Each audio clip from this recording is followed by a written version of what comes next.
20,000 کو دیکھ کر ہم اپنی بچوں کی زندگی کو داؤ پر لگا دیتے ہیں، اور وہ بچے جن کی عمر پڑھنے کی ہوتی ہے ہم ان سے مزدوری کرواتے ہیں، پتھر اٹھواتے ہیں، مچھلی اٹھواتے ہیں، گوشت کٹواتے ہیں، دھان کٹواتے ہیں۔ ہمارے معاشرے میں جب تک تعلیم کے تئیں بیداری نہیں پیدا ہوگی، بچوں کو تعلیم سے جب تک نہیں جوڑا جائے گا، ہمارے ذہن و دماغ میں جب تک تعلیم کی اہمیت منهما رجالا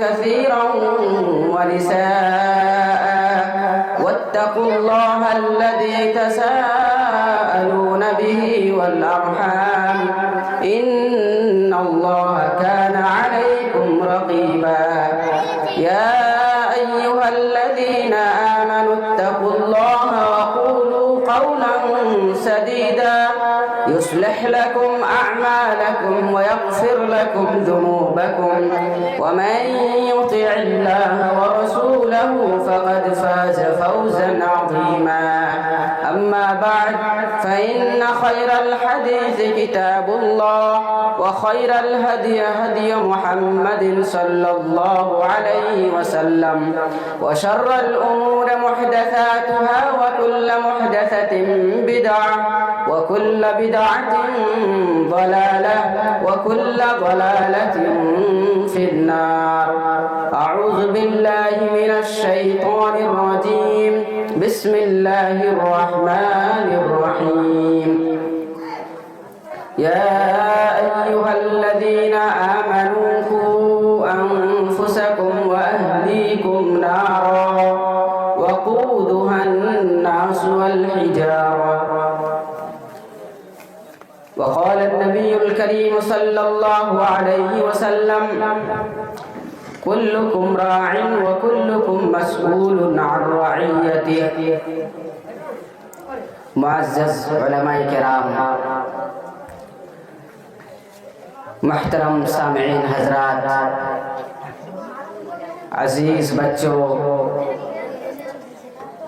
اور پردہ نشین ماؤں اور بہنوں،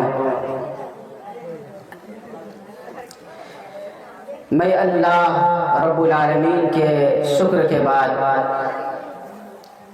اور نبی اکرم صلی اللہ علیہ وسلم پر درود و سلام کے بعد سب سے پہلے اس مدرسے کے بانی، منتظم، رئیس جناب مولانا صدام حسین سلفی صاحب کا شکر گزار ہوں، ان کے تمام معاونین اور مددگاروں کا بھی شکر گزار ہوں جنہوں نے مجھے یہاں آنے کی دعوت دی، یہ خوبصورت سا پروگرام سجایا سنوارا اور آپ تمام لوگوں کو یہاں پہ اکٹھا ہونے کا سنہرا موقع عطا فرمایا، اور آپ تمام لوگوں کی اصلاح کی خاطر آپ لوگوں کو دینی باتیں سکھانے کی خاطر علماء کرام کو اکٹھا کیا، اور آج انہی کی محنتوں کی بدولت اللہ رب العالمین کے فضل کے بعد آپ علماء کرام کے مواعظ حسنہ سے مستفید ہو رہے ہیں، کتاب و سنت کی تعلیمات سے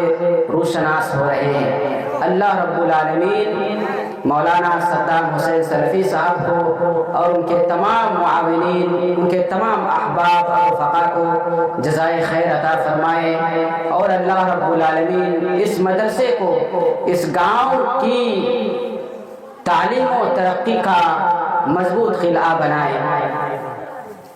حضرات گرامی قدر، ہمارے بچے ہمارے نزدیک ایک بہت بڑی امانت ہے۔ ناظم جلسہ محترم تبارک حسین صاحب نے بھی اس جانب اشارہ کیا، اور مجھ سے پہلے جو خطیب تقریر کر رہے تھے عزیز مبارک حسین صاحب، انہوں نے بھی بچوں کی تعلیم و تربیت پر گفتگو کی، اور آپ کی توجہ بچوں کی تعلیم و تربیت، اولاد کی اصلاح اور تربیت کے سلسلے میں کافی ساری باتیں بتائیں۔ حضرات، اولاد بہت بڑی نعمت ہے۔ ان سے پوچھئے جن کے پاس اولاد نہیں ہے، وہ اولاد کی خاطر اپنی ساری دولت لٹانے کو تیار ہو جاتے ہیں، اولاد کی خاطر ڈاکٹروں کے دروازوں پہ دستک دیتے ہیں، دنوں رات اللہ رب العالمین سے دعا کرتے ہیں کہ اللہ انہیں اولاد عطا کرے۔ ہمارے پاس اولاد ہے، اور یہ نعمت کوئی معمولی نہیں، بہت بڑی نعمت ہے، اور یہ اولاد ہماری گردن پر بہت عظیم امانت ہے۔ اس امانت کو مکمل طور پر ادا کرنا ہم سبوں کی ذمہ داری ہے۔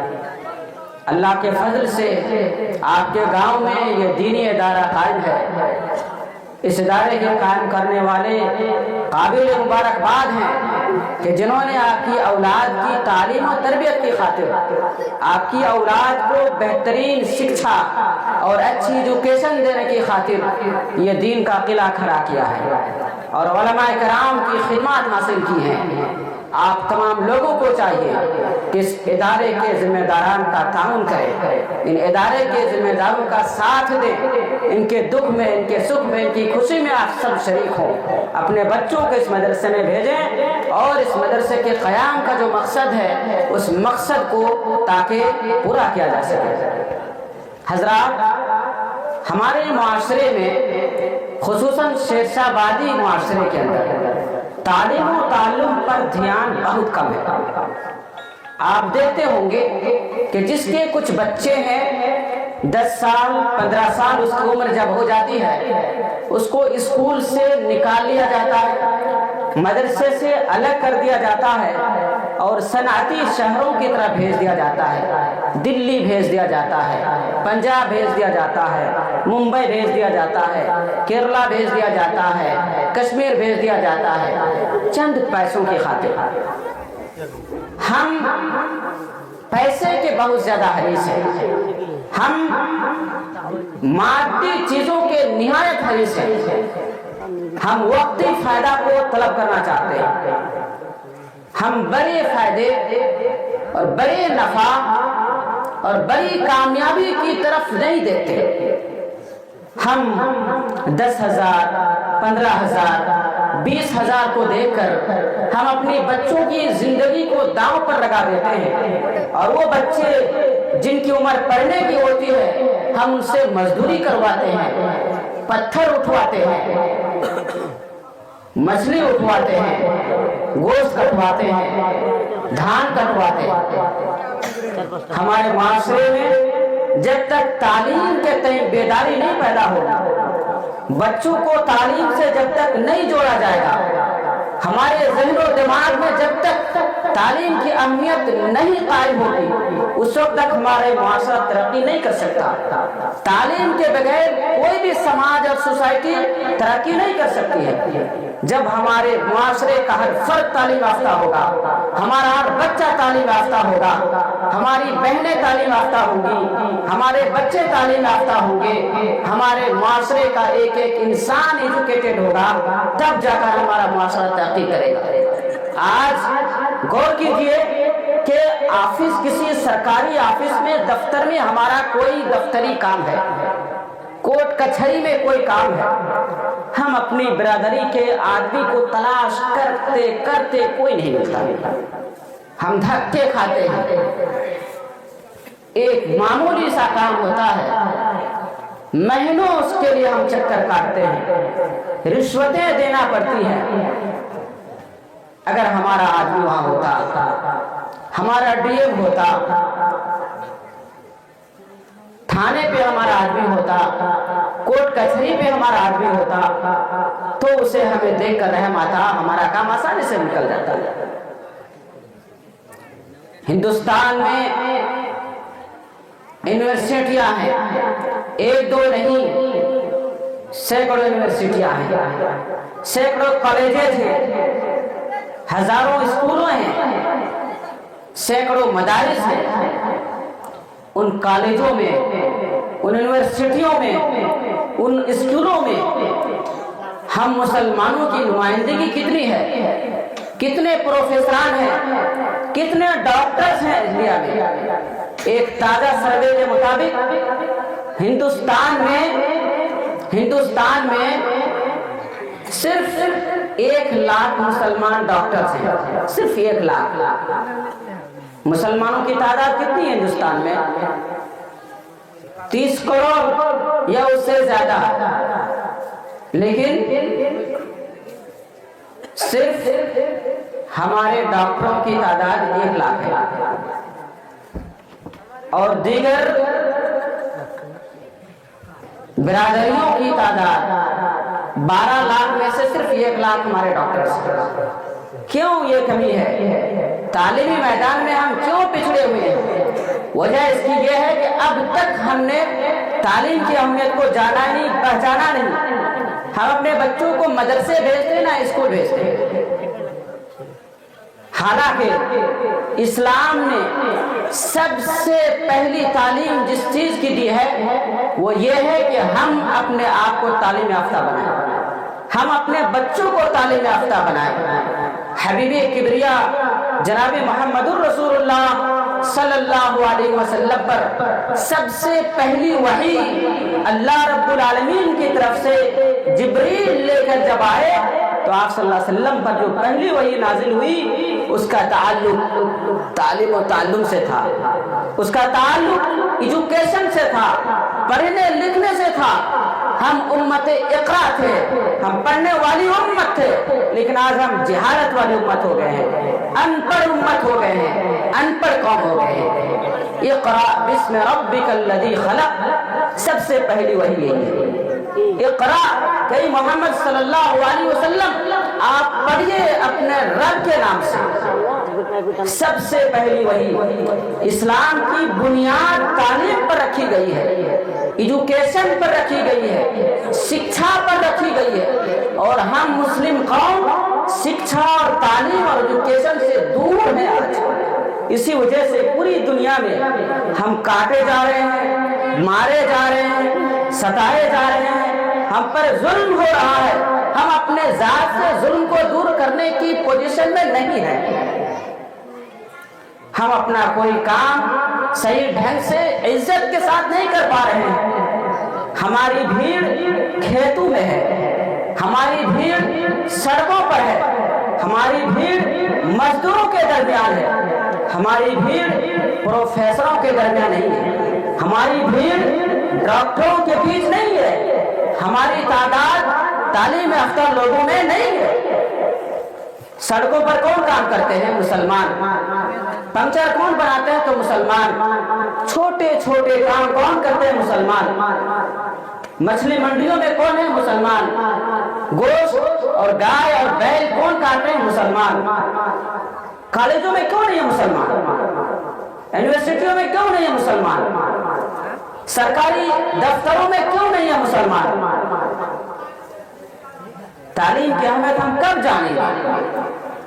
اس ترقی یافتہ دور میں بھی موبائل اور انٹرنیٹ کا زمانہ ہے، تعلیم کی اہمیت کو تب بھی ہم نہیں سمجھ پا رہے ہیں۔ تعلیم ہوگی تو آپ کو عزت ملے گی، علم ہوگا عزت ملے گی، علم نہیں ہوگا ذلت ملے گی، رسوائی آپ کا مقدر ہوگا۔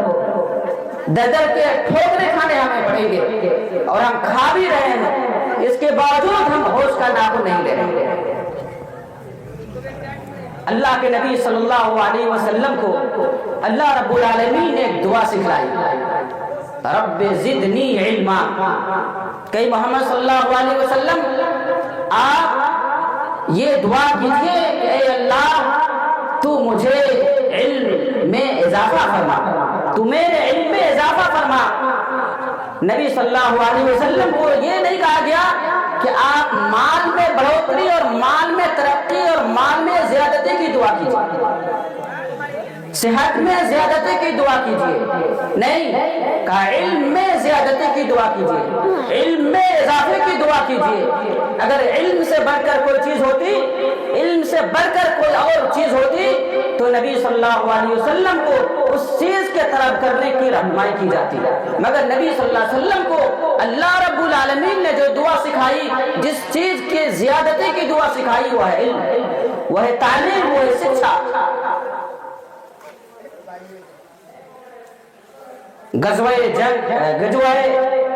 بدر کا موقع ہے، اسلام میں سب سے پہلی جنگ، پہلی لڑائی ہوئی مسلمانوں کے درمیان اور کفار کے درمیان، مشرکوں کے درمیان، کافروں کے درمیان اور مسلمانوں کے درمیان سب سے پہلی لڑائی ہوئی تھی۔ مسلمانوں کی تعداد لگ بھگ 300 تھی، کافروں کی تعداد 1000 تھی، لیکن اللہ کے فضل سے مسلمانوں کو فتح یابی نصیب ہوئی تھی۔ مسلمان سرخرو ہوئے تھے اور کفار اور مشرکین پیٹھ پیچھے بھاگ کھڑے ہوئے تھے۔ اس جنگ میں مسلمانوں نے کئی کافروں کو گرفتار کیا، کئی مشرکوں کو قید کیا، اور قید کر کے مدینہ جب لے کے آئے تو ان سے فدیہ لے کر، پیسے لے کر ان کو رہا کیا جاتا تھا۔ کچھ ایسے بھی کفار تھے، کچھ ایسے قائدی تھے جن کے پاس پیسہ نہیں تھا کہ وہ اپنی جان چھڑا سکے، تو نبی صلی اللہ علیہ وسلم نے ایک ترکیب یہ بنائی کہ ان قیدیوں میں سے جو لکھنا جانتا ہے وہ مسلم بچوں کو لکھنا سکھا دے، جو پڑھنا جانتا ہے مسلم بچوں کو پڑھانا سکھا دے، اور یہی تعلیم اور یہی لکھائی کا کام اور یہی پڑھائی کا کام اس کے لیے فدیہ ثابت ہوگا۔ نبی صلی اللہ علیہ وسلم نے تعلیم کی اہمیت کو اس واقعے سے بتلا دیا۔ اللہ کے نبی صلی اللہ علیہ وسلم نے صحابہ کرام کی تعلیم و تربیت پر نہایت زور دیا۔ مدینے میں جب آپ صلی اللہ علیہ وسلم تشریف لائے تو وہاں ایک مکتب کی شکل کا ایک مدرسہ قائم ہوا جس کو صفہ کہا جاتا ہے، صفہ چبوترا، مسجد کے باہر ایک چبوترا قائم ہوا۔ صحابہ کرام وہیں بیٹھتے تھے اور دن رات قرآن اور حدیث کا علم حاصل کرتے تھے۔ ابو ہریرہ رضی اللہ تعالیٰ عنہ کا نام آپ نے سنا ہوگا، حدیث کے طالب علم کو ان کا نام پتا ہوگا۔ ابو ہریرہ کہتے ہیں کہ میں صرف کھانا کھانے میں جتنا وقت لگتا تھا کھانا کھا لیتا تھا، پھر صفہ میں آ جاتا تھا، اس مکتب میں آ جاتا تھا، اس مدرسے میں آ جاتا تھا، اس دانشکدہ میں، اس دستگاہ میں آ جاتا تھا اور حدیث یاد کیا کرتا تھا۔ حدیثوں کے ذخیروں کو روایت کرنے والے صحابہ کرام میں سے سب سے زیادہ جس صحابی نے حدیثوں کو روایت کیا ہے ابو ہریرہ رضی اللہ تعالیٰ۔ صحابہ کرام تعلیم کے کتنے حریص تھے، اپنے آپ کو دینی علم سے آراستہ کرنے کے کتنے حریص تھے، کتنے لالچی تھے۔ ایک واقعہ آپ کے سامنے مختصر سا ذکر کرنا چاہتا ہوں۔ حضرت عمر بن خطاب رضی اللہ تعالیٰ عنہ، آپ نے نام سنا ہوگا، دوسرے خلیفہ ہیں۔ نبی صلی اللہ علیہ وسلم کی وفات کے بعد ابو بکر رضی اللہ تعالیٰ عنہ پہلے خلیفہ ہوئے، پہلے بادشاہ ہوئے، ان کے بعد عمر رضی اللہ تعالیٰ عنہ دوسرے خلیفہ ہوئے جو مسلمانوں کے خلیفہ تھے، مسلمانوں کے بادشاہ تھے، وہی حکومت چلاتے تھے۔ ان کا حال کیا تھا؟ چونکہ ان کے پاس بھی تجارت تھی، بزنس تھی، ہر دن نبی صلی اللہ علیہ وسلم کی علمی مجلس میں شریک نہیں ہو سکتے تھے، ہر دن نبی صلی اللہ علیہ وسلم کے پاس حاضر نہیں ہو سکتے تھے، تو انہوں نے اپنے پڑوسی ساتھی کے ساتھ باری لگا دی کہ ایک دن وہ خود نبی صلی اللہ علیہ وسلم کے پاس جاتے اور دن بھر آپ صلی اللہ علیہ وسلم سے جو علم حاصل کرتے وہ رات میں آ کر اپنے پڑوسی کو سنا دیتے، اور دوسرے دن ان کے پڑوسی آپ صلی اللہ علیہ وسلم کی علمی مجلس میں حاضر ہوتے اور آپ سے جو کچھ بھی سیکھتے وہ حضرت عمر رضی اللہ تعالیٰ عنہ کو سکھا دیتے۔ یہ تھی حفظ اور یہ تھا جذبہ علم حاصل کرنے کا۔ آج نہ ہمارے اندر خود علم حاصل کرنے کا جذبہ ہے اور نہ ہی علم حاصل کرنے کرنے کے جذبے کو اپنے بچوں کے اندر پیدا کرنے کی کوشش کرتے ہیں۔ ہم بچوں کو مکتب بھیجتے ہیں، مدرسہ بھیجتے ہیں، لیکن گھر میں کوئی کام پڑتا ہے، کھیت میں بھیجنا ہے، گیہوں کے کھیت میں، دھان کے کھیت میں بھیجنا ہے، اس کو ناشتہ دے کر بھیجنا ہے، کھانا دے کر بھیجنا ہے، مدرسے سے اس کو بلا لیتے ہیں۔ تعلیم کی اہمیت ہمارے ذہن میں اب تک نہیں بیٹھ پا رہی ہے، اب تک تعلیم کی اہمیت نہیں سمجھ پا رہے ہیں۔ یہ نہیں سمجھ پاتے ہیں کہ ایک بچہ کی ایک گھنٹی چھوٹ جائے گی، ایک درس چھوٹ جائے گا تو اس کو کتنا نقصان ہوگا۔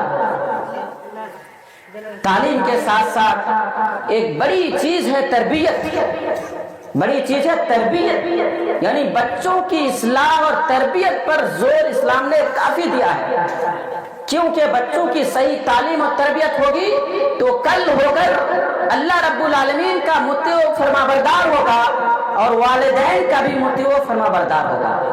اگر بچے کے پاس دینی تربیت، اسلامی تربیت نہیں ہوگی، بچہ اسلامی تربیت سے آراستہ نہیں ہوگا، اس کے پاس دینی علم نہیں ہوگا، دینی تربیت نہیں ہوگی، تو نہ وہ اللہ کا فرما بردار ہوگا، نہ رسول کا فرما بردار ہوگا، نہ والدین کا فرما بردار ہوگا، نہ ماں کی بات سنے گا، نہ باپ کی بات سنے گا، نہ قوم اور معاشرے کے لیے کچھ وہ کر سکے گا۔ اسلام نے جب ایک انسان شادی کرنے کے لیے لڑکی تلاش رہا ہوتا ہے تو ہمارے معاشرے میں کیا ہوتا ہے؟ اس لڑکی کے خاندان والوں کو دیکھتے ہیں کہ کیسے ہیں وہ لوگ، وہ کتنا امیر ہے یہ دیکھتے ہیں، لڑکی کتنی خوبصورت ہے وہ دیکھتے ہیں۔ دینداری یہ بات کی چیز ہوتی ہے۔ زمانے جاہلیت میں بھی ایسا ہوتا تھا، صحابہ کے دور میں بھی یہ چیزیں دیکھی جاتی تھی، خوبصورتی دیکھی جا سکتی ہے، مالداری دیکھی جا سکتی ہے، حسب و نسب دیکھا جا سکتا ہے، لیکن ان تمام چیزوں میں سب سے مقدم جو چیز ہونی چاہیے، سب سے پہلے جس چیز کو دیکھا جانا چاہیے وہ ہے دینداری۔ جس لڑکی کو لا رہے ہیں وہ لڑکی دیندار ہے یا نہیں ہے، جس گھرانے سے اس لڑکی کا تعلق ہے وہ گھرانہ دیندار ہے کہ نہیں۔ نبی صلی اللہ علیہ وسلم نے فرمایا تنکح المرأة لجمالها ولمالها ولحسبها ولدینها فاظفر بذات الدین، کہ ایک عورت سے شادی اس کی خوبصورتی کی وجہ سے کی جاتی ہے، اس کے مال کی وجہ سے کی جاتی ہے، اس کے حسب و نسب کی وجہ سے کی جاتی ہے، اس کے دینداری کی وجہ سے کی جاتی ہے۔ فاظفر بذات الدین، لیکن سنو دینداری کو مقدم رکھو، یہ دیکھو کہ لڑکی کتنی نیک ہے، نمازی ہے کہ نہیں، روزے دار ہے کہ نہیں، اسلامی تعلیم و تربیت سے آراستہ ہے یا نہیں ہے۔ کیونکہ ماں اگر نیک ہوگی اس کے رحم سے، اس کے پیٹ سے جو بچہ پیدا ہوگا وہ بھی نیک پیدا ہوگا۔ یہ اسلامی تعلیم و تربیت پر اسلام کا زور ہے۔ دیکھیں شادی سے پہلے لڑکی کے انتخاب کا جب مسئلہ آتا ہے تو اسلام کہتا ہے کہ دیندار لڑکی تلاش کرو، دیندار لڑکی کو اپنے گھر پہ لاؤ، کیونکہ اس کے پیٹ سے جو بچہ پیدا ہوگا وہ بھی دیندار نکلے گا، وہ بھی نمازی بنے گا، وہ بھی والدین کا فرما بردار ہوگا۔ اور شادی کے بعد لڑکی کو تلاش کر لینے کے بعد شادی کا مرحلہ آتا ہے۔ اسلام کہتا ہے کہ شادی اسلامی طریقے کے مطابق ہونی چاہیے، غیروں کے رسم و رواج کا دخل نہیں ہونا چاہیے، بیجا خرچ نہیں ہونا چاہیے، بارات نہیں ہونی چاہیے، رنگ ریلیاں نہیں ہونی چاہیے، گانے باجے نہیں ہونے چاہیے، ڈی جے نہیں ہونے چاہیے، اسلامی اصول کے حساب سے شادی ہونی چاہیے۔ اور اسلام نے اس شادی کو مبارک بنا دیا ہے، اس شادی کو بابرکت قرار دیا ہے جس شادی میں کم سے کم خرچ ہو۔ نبی اکرم صلی اللہ علیہ وسلم نے فرمایا اعظم النکاح برکتاً ایسرہ مؤونتاً، کہ سب سے عظیم برکت والا نکاح، یعنی جس نکاح میں سب سے زیادہ برکت ہوتی ہے وہ نکاح ہے جس میں سب سے کم خرچ ہو۔ آج لڑکی والے بھی اپنے موچ دکھانے کے لیے، اپنی شان بان دکھانے کے لیے بارات کی مانگ کرتے ہیں کہ 200 بارات لے کر آئیے گا، 100 بارات لے کر آئیے گا، فلاں قسم کی گاڑیاں لے کر آئیے گا۔ اگر کوئی آدمی بہترین گاڑیوں میں بارات کی اچھی تعداد نہیں لے کے جاتا ہے تو لڑکی والا یہ سمجھتا ہے کہ ہماری عزت چلی گئی، ہماری ناک کٹ گئی۔ یہ لڑکی کا بھی مسئلہ ہے، لڑکی کے والدین کا بھی مسئلہ ہے، اس کے گارجین کا بھی مسئلہ ہے، اور لڑکے والے بھی بڑی شان سے خرچ کرتے ہیں۔ یہ اسلامی شادی نہیں ہے۔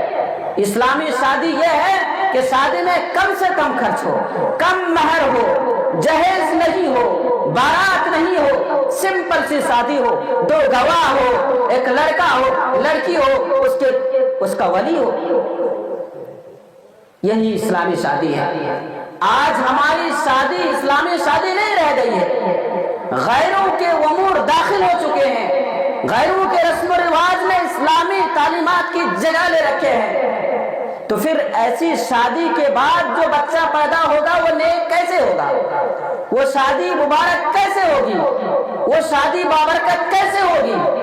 ہم نے شادی جو کہ ایک نئے گھر کی بنیاد ہے، اس بنیاد کو ہی غیر اسلامی قرار دیا۔ وہ بنیاد ہی اسلام پر نہیں قائم ہوئی ہے، لہذا ہمارے گھر میں بے چینی ہے، بے برکتی ہے، کوئی برکت نہیں ہے۔ ہم لاکھوں کماتے ہیں، حادثات کا شکار ہو جاتا ہے، بیماریوں کا شکار ہو جاتا ہے، علاج کا شکار ہو جاتا ہے، برکت نہیں ہے، کیونکہ ہم نے جہاں برکت جہاں سے آنی تھی اس برکت کو شروع دن میں ہم نے ختم کر دیا۔ اعظم النکاح برکتاً ایسرہ مؤونۃ، سب سے بابرکت نکاح وہ ہے جس میں سب سے کم خرچ ہوگا۔ اسلام صحیح خطوط پر بچوں کی تربیت کرنا چاہتا ہے کہ شادی بھی جب آپ کی ہو تو اسلامی خطوط پر ہو، اسلامی تعلیمات کی روشنی میں آپ کی شادی ہونی چاہیے۔ شادی کے بعد مرحلہ آتا ہے ہم بستری کا، بیوی سے ملنے کا۔ اسلام نے ہر بیوی کو اور ہر شوہر کو یہ دعا کی تلقین کی ہے، اللہم جنبنا الشیطان وجنب الشیطان ما رزقتنا۔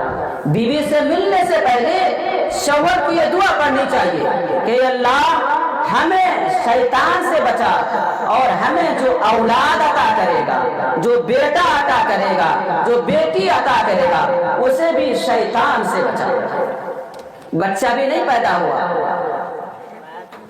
ہم بستری کرنے سے پہلے یہ دعا سکھائی جا رہی ہے تاکہ شیطان اگر اس نطفے سے بچہ پیدا ہوتا ہے، اس ملاپ سے بچہ پیدا ہوتا ہے، اس ہم بستری سے بچہ پیدا ہوتا ہے، تو بچہ شیطان سے محفوظ رہے، شیطانی وسوسے سے محفوظ رہے، شیطان اس بچے پر کنٹرول نہ کر سکے، شیطان کا بس اس بچے پر نہ چلے، اس لیے وہ دعا پڑھی جاتی ہے۔ اور اسلام نے نئی نسل کی صحیح تعلیم و تربیت کے لیے اس کے بعد یہ بھی بتلایا ہے کہ انسان کو ہمیشہ دعا کرتے رہنا چاہیے کہ اللہ تو ہمیں نیک اولاد عطا فرما۔ حضرت ابراہیم علیہ السلام یہ دعا کیا کرتے تھے، رب ہب لی من الصالحین، اے اللہ تو مجھے نیک اولاد عطا فرما۔ ہم میں سے کتنے لوگ ہیں جو سجدوں میں جا کر اللہ سے دعا کرتے ہوں کہ اللہ رب العالمین ہمیں نیک اولاد عطا کرے؟ ہم نے کتنی دفعہ ہاتھ اٹھایا رب کے دربار میں کہ اللہ ہمیں نیک اولاد عطا کرے؟ ہم نے اگر ہاتھ اٹھایا ہوگا کہ اللہ تو اس لیے اٹھایا ہوگا کہ اللہ مجھے اولاد عطا کر دے، نیک اولاد عطا کر دے، اس کے لیے ہم نے ہاتھ نہیں اٹھایا۔ ہم نے اولاد تو مانگی ہے لیکن نیک اولاد نہیں مانگی ہے۔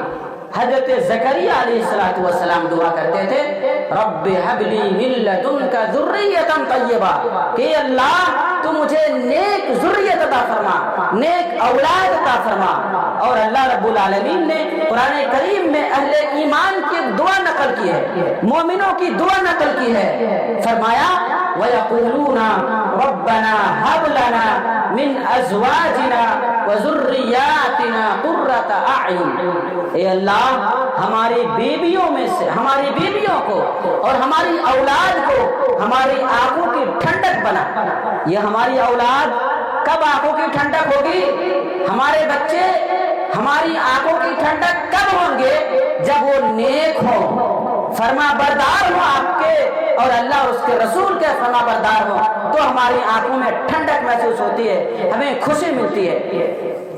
ایک شخص طواف کر رہا ہے، خانے کعبے کا طواف کر رہا ہے، عمرے پہ بار بار جا رہا ہے، ہر سال حج کو جا رہا ہے اور یہ دعا کرتا ہے کہ اللہ تو مجھے اولاد عطا کر۔ وہ بانجھ اولاد نہیں ہو رہی ہے، ہر سال حج کو جاتا ہے اور ہر سال ملتزم کو پکڑ کر خانے کعبہ کے پردے کو پکڑ کر دعا کرتا ہے، اے اللہ تو مجھے اولاد عطا کر، اولاد عطا کر۔ کئی سالوں کے بعد اللہ رب العالمین اس کی دعا قبول فرماتا ہے، اولاد عطا کرتا ہے۔ کئی سال بچہ بڑا ہوتا ہے، والدین کا نافرمان ٹھہرتا ہے، والدین بچے سے تنگ آ جاتے ہیں۔ وہ باپ جس نے دعا مانگ مانگ کر اللہ سے وہ اولاد طلب کی تھی، وہ اولاد ناگہاں نکل گئی ہے، وہ اولاد ناکام نکل گئی ہے، وہ اولاد ضدی اور ادھرم نکل آئی ہے۔ باپ پریشان ہو چکا ہے، پھر وہ حج کو جاتا ہے، اسی جگہ طواف کرتے ہوئے دعا کرتا ہے، اے اللہ میرے بیٹے کو تو ہلاک کر دے، کیونکہ میرا بیٹا اکلوتا بیٹا ہے لیکن مجھے تنگ کر رکھا ہے، میں بیٹے کی حرکت سے پریشان ہو چکا ہوں۔ ایک پولیس والا وہاں ہوتا ہے، اس کو کئی سال سے بچے کے لیے دعا کرتے ہوئے اس نے دیکھا ہے، اب اس بچے کے لیے بد دعا کر رہا ہے، بچے کی ہلاکت کے لیے بد دعا کر رہا ہے۔ پولیس والے کو بڑا تعجب ہوا کہ بندہ جو کئی سال تک بچے کے لیے تڑپتا رہا، دعائیں کرتا رہا، اب آج کیا ہو گیا؟ بچہ ملا تو بچے کی ہلاکت اور بچے کی موت کے لیے دعائیں مانگ رہا ہے۔ پولیس والا نیک تھا، دیندار تھا، علم والا تھا، بندے کو پکڑا، باہر کھینچا، اس سے ماجرا پوچھا، کیا معاملہ ہے؟ آپ تو بچے کے لیے بڑی تڑپ رکھتے تھے، بڑی دعائیں کرتے تھے، اللہ نے شاید آپ کو بچہ دیا ہے، بیٹا دیا ہے، آج کیا ہو گیا ہے کہ اس بچے کی ہلاکت کے لیے دعا کر رہے ہیں؟ تو اس نے کہا کہ اللہ نے مجھے اولاد تو عطا کی ہے لیکن اولاد بڑی نافرمان ہے، میری کوئی بات نہیں سنتا ہے، آوارہ قسم کا ہے، میں اس سے تنگ آ چکا ہوں، اس لیے میں اللہ سے دعا کر رہا ہوں کہ وہ بچہ اللہ مجھ سے چھین لے، اسے موت دے تاکہ مجھے راحت مل جائے۔ وہ پولیس والا اس کو نصیحت کرتا ہے کہ جب تم نے اولاد مانگی تھی تو نیک اولاد نہیں مانگی تھی، میں جب بھی تم کو دعا کرتے دیکھتا تو تم یہی دعا کرتے تھے کہ اللہ اولاد عطا کر دے، یہ اللہ اولاد عطا کر دے، بچے عطا کر دے۔ اللہ نے تجھے بچہ عطا کر دیا، تم اگر اس وقت نیک بچہ طلب کیا ہوتا، اللہ سے کہا ہوتا کہ اللہ تو مجھے نیک بچہ عطا کر، نیک اولاد عطا کر، تو اللہ تجھے نیک اولاد عطا کرتا۔ اس واقعے کو، اس قصے کو شیخ عبدالرزاق البدر نے اپنے درس میں بیان کیا ہے، معتبر عالم ہے۔ تو ہم اپنے بچوں کے لیے جب دعا کریں تو نیک دعا کریں، نیک ہونے کی دعا کریں، اللہ تو ہمیں نیک بچہ عطا کر۔ اگر بچہ نیک ہوتا ہے، دین پر چلنے والا ہوتا ہے، آپ کی بات ماننے والا ہوتا ہے تو آپ کو بڑی خوشی ملے گی، آپ کو بڑی خوشی ہوگی۔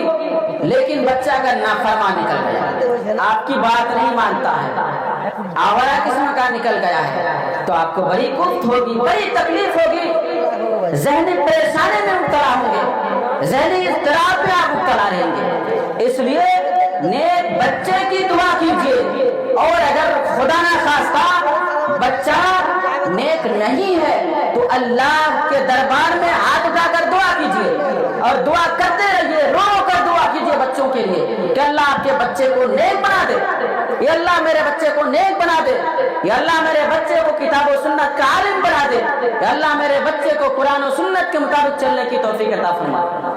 آج ہم بچوں کی تعلیم و تربیت سے کتنے دور ہیں؟ نہ ہم شادی کے وقت بیوی کی تلاش میں، لڑکی کی تلاش میں دینداری دیکھتے ہیں، اور نہ ہی شادی جب ہوتی ہے تو ہماری شادی اسلامی طریقے پر ہوتی ہے، اور نہ ہی ہم بستری کے وقت دعا پڑھی جاتی ہے، اور نہ ہی بچوں کے لیے ہم دعا کرتے ہیں۔ کہاں کون سا معاشرہ ہمارا ہو گیا؟ اور اب بچہ جب پیدا ہو جائے تو بچے کا ایک بہترین نام رکھا جائے، بہترین نام رکھا جائے، اسلامی نام۔ اللہ کے نبی صلی اللہ علیہ وسلم نے فرمایا احب اسمائکم الی اللہ عبداللہ و عبد الرحمن، کہ اللہ رب العالمین کو جو تمہارے ناموں میں سب سے پسندیدہ نام ہے وہ ہے عبداللہ اور عبد الرحمن، کہ اللہ کا بندہ، رحمان کا بندہ۔ اس طرح کے نام اللہ کو زیادہ پسند ہے۔ یا انبیاء کے ناموں پر اپنے بچوں کا نام رکھیے، صحابہ کرام کے ناموں پر اپنے بچوں کا نام رکھیے، سلف صالحین کے ناموں پر، علماء کرام کے ناموں پر اپنے بچوں کے نام رکھیے۔ لیکن آج ہمارا معاشرے کا حال دیکھ لیجئے، جدت کے نام پر اور نئے پن کے نام پر عجیب و غریب قسم کے نام رکھتے ہیں۔ ہم فلمی دنیا کے ایکٹرز کے نام پر اپنے بچوں کا نام رکھتے ہیں، ہم افسانے اور ناولوں میں جو کیریکٹر پڑھتے ہیں اس کے اوپر ہم نام رکھ لیتے ہیں، یا اس جیسے بے دین اور دین بیزار لوگوں کے نام پر اپنے بچوں کا نام رکھتے ہیں۔ اور یہ سن لیجئے، نام کا زندگی پر اثر ہوتا ہے۔ نام اچھا ہوگا وہ بچہ بھی اچھا ہوگا، نام برا ہوگا اور بچہ بھی برا ہوگا۔ اس لیے اچھے نام تلاش کیجئے۔ اگر آپ پڑھے لکھے نہیں ہیں، کسی عالم سے، کسی مولوی سے اچھا نام پوچھئے کہ میں اپنے بچے کا کیا نام رکھوں۔ کچھ لوگ یہ سمجھتے ہیں کہ قرآن کریم کا کوئی بھی لفظ اٹھاؤ اور نام رکھو، اور کچھ لوگ رکھتے ہیں، اور عجیب غریب قسم کا وہ نام ہوتا ہے، مزے کا خیز نام ہوتا ہے۔ ہمارے معاشرے میں ایک نام آپ نے بھی سنا ہوگا، منتشا۔ منتشا لڑکی کا نام ہوتا ہے۔ اس کو لیا کہاں سے گیا ہے؟ اس سے پوچھئے یہ کیسا نام ہے، وہ کہے گا قرآن سے لیا گیا ہے۔ وَتُعِزُّ مَن تَشَاءُ، من تشاء، یہ من ایک الگ لفظ ہے، ایک الگ ورڈ ہے، اور تشا الگ لفظ ہے۔ دونوں کو ملا کر اگر آپ نام رکھے گا کسی لڑکی کا تو پڑھا لکھا آدمی ہنسے گا، مزے لے گا، اس کا کوئی معنی نہیں ہوگا۔ تو کچھ لوگ سمجھتے ہیں کہ قرآن کا نام قرآن میں سے نام ہے، تو یہ بھی غلط ہے۔ اگر آپ کے پاس عربی کا نالج نہیں ہے، شرعی علم کے آپ عالم نہیں ہیں، تو علماء سے، مولویوں سے نام رکھوائیے، اچھا نام، اسلامی نام رکھوائیے۔ معاشرے میں ایسے عجیب و غریب قسم کے نام ہیں کہ ہم لوگوں کو سن کر ہنسی آتی ہے اور افسوس بھی ہوتا ہے۔ کسی کا نام ڈبلو ہے، منٹو ہے، اور نہ جانے کیا کیا نام ہے، عبد الرحمن، عبداللہ، ابراہیم، محمد، کتنے اچھے نام ہیں۔ یہ سب نام رکھا کیجیے۔ ناموں کا زندگی پر اثر ہوتا ہے۔ اچھے نام ہوں گے تو اس پر اچھا اثر پڑے گا، برے نام ہوں گے تو شخصیت پر برا اثر پڑے گا۔ نبی صلی اللہ علیہ وسلم نے کئی صحابہ کرام کے نام چینج کروا دیے تھے، بدلوا دیے تھے، کیونکہ ان ناموں کا معنی غلط تھا۔ عقیدہ کے اعتبار سے کوئی خرابی تھی یا پھر اخلاقی اعتبار سے اس میں گڑبڑی تھی، اس وجہ سے کئی صحابہ کرام کے نام اللہ کے نبی صلی اللہ علیہ وسلم نے چینج کر دیے تھے۔ مثال کے طور پر ایک صحابی کا نام تھا حزن۔ حزن کا معنی ہوتا ہے سخت انسان، بد اخلاق انسان، تو اللہ کے نبی صلی اللہ علیہ وسلم نے اس کا نام سہل رکھا۔ سہل یعنی اخلاق مند، آسان انسان، سب سے مسکرا کر ملنے والا انسان، سب کے ساتھ اچھا معاملہ کرنے والا انسان۔ تو غلط نام، برا نام بچوں کا نہیں رکھیے، اچھے نام کا انتخاب کیجیے۔ اور پھر بچہ جب 7 دن کا ہو جائے تو عقیقہ کیجیے۔ اگر اللہ رب العالمین نے آپ کو مالی حیثیت دی ہے، عقیقہ کر سکتے ہیں۔ اگر لڑکا ہے تو 2 بکرا ذبح کیجیے یا 2 بکری ذبح کیجیے، اور اگر لڑکی ہے تو 1 بکری ذبح کر دیجیے یا 1 بکرا ذبح کیجیے۔ اللہ کے نبی صلی اللہ علیہ وسلم نے فرمایا کل غلام مرتہن بعقیقتہ، کہ ہر بچہ عقیقے کے ساتھ بندھا ہوا ہے، گروی ہے، جب عقیقہ کرتے ہیں تو وہ آزاد ہوتا ہے۔ تذبح عنہ یوم السابع، وہ عقیقہ، وہ جانور 7ویں دن ذبح کیا جائے گا۔ بچہ جب 7 دن کا ہو جائے گا تو عقیقہ کیا جائے گا اس کی طرف سے۔ وَيُحْلَقْ رَأْسُهُ، اور اس کا سر منڈوایا جائے گا، اور سر منڈوانے کے بعد اس بال کے وزن کے برابر چاندی اللہ کے راہ میں صدقہ کر دیجئے۔ یہ حدیث حسن درجے کی ہے۔ وَيُسَمَّى، اور اس کا نام رکھیے۔ نام اس دن بھی رکھا جا سکتا ہے 7ویں دن، یا پہلے بھی رکھا جا سکتا ہے، بعد میں بھی رکھا جا سکتا ہے، لیکن اچھا نام ہونا چاہیے۔ اور پھر اس کے بعد بچہ جب 7 سال کا ہو جائے تو اسلام ہمیں کہتا ہے مروا اولادکم بالصلاۃ وهم ابناء 7، کہ جب آپ کا بچہ 7 سال کا ہو جائے تو اسے نماز کا حکم دو، نماز پڑھنے کا حکم دو، اس کا ہاتھ پکڑ پکڑ کر مسجد لے کے جاؤ، مسجد کا عادی بناؤ، نماز کا عادی بناؤ۔ آج معاشرے میں دیکھیے، ایک تو 95% لوگ نماز پڑھتے نہیں ہیں، اور اگر 5% لوگ نماز پڑھتے بھی ہیں تو اپنے بچوں کی نماز پر کوئی دیا نہیں ہے۔ 7 سال تو چھوڑیے، 10 سال، 15 سال، 20 سال کا بچہ ہو جاتا ہے، ہم کبھی اس کو ٹوکتے تک نہیں، اس کو ہم یہ نصیحت کرتے تک نہیں کہ نماز کیوں نہیں پڑھتے۔ 7 سال کی عمر کا بچہ کتنا بڑا ہوتا ہے، چھوٹا سا بچہ ہوتا ہے، عقل اس کی پختہ نہیں ہوتی ہے، ہر چیز کو نہیں سمجھتا ہے۔ اگر 7 سال ہی سے اس کی تربیت نماز پر ہونے لگے تو نماز کا عادی بن جائے گا، وہ نمازی بن جائے گا۔ اور جو بچہ بچپن سے نماز پڑھنا شروع کرے گا وہ زندگی بھر نمازی بنا رہے گا، زندگی بھر نماز پڑھتا رہے گا، بے نماز نہیں ہو سکتا۔ اور وَاضْرِبُوهُمْ عَلَيْهَا وَهُمْ أَبْنَاءُ 10، اور جب 10 سال عمر ہو جائے اور نماز نہ پڑھے تو اس کی پٹائی کرو۔ بچے 10 سال کے ہو جائے، نماز نہ پڑھے، اس کی پٹائی کرو۔ والدین گارجن ہوتے ہیں، ذمہ دار ہوتے ہیں گھر کے۔ کل قیامت کے دن ان کے بارے میں پوچھا جائے گا کہ آپ کے بچے تھے فلاں فلاں فلاں، ان کی تعلیم اور تربیت پر آپ نے کتنا دھیان دیا، نماز کا حکم دیا، روزے کا حکم دیا، صحیح اسلامی تعلیم اور تربیت سے انہیں لیس کیا۔ ہر چیز کے بارے میں اللہ رب العالمین سوال کرے گا۔ اللہ رب العالمین سے دعا کرتا ہوں کہ اللہ رب العزت ہم تمام لوگوں کو تعلیم کی، ایجوکیشن کی اور شکشا کی اہمیت کو سمجھنے کی توفیق عطا فرمائے۔ ہم تمام لوگوں کو اپنی اولاد کو بہترین اور اچھی تعلیم دلانے کی توفیق عطا فرمائے۔ اللہ رب العالمین ہم تمام لوگوں کو اپنے بچوں کی صحیح تربیت اور صحیح اور اسلامی حدود کے مطابق بچوں کی تربیت کی توفیق عطا فرمائے۔ اللہ رب العالمین ہم تمام لوگوں کی کوتاہیوں کو معاف فرمائے۔ اللہ رب العالمین یہ مدرسہ اور اس طرح کے دیگر تمام مدارس اسلامی کی حفاظت فرمائے۔ آمین۔ وصلی اللہ علی نبینا محمد وعلی آلہ وصحبہ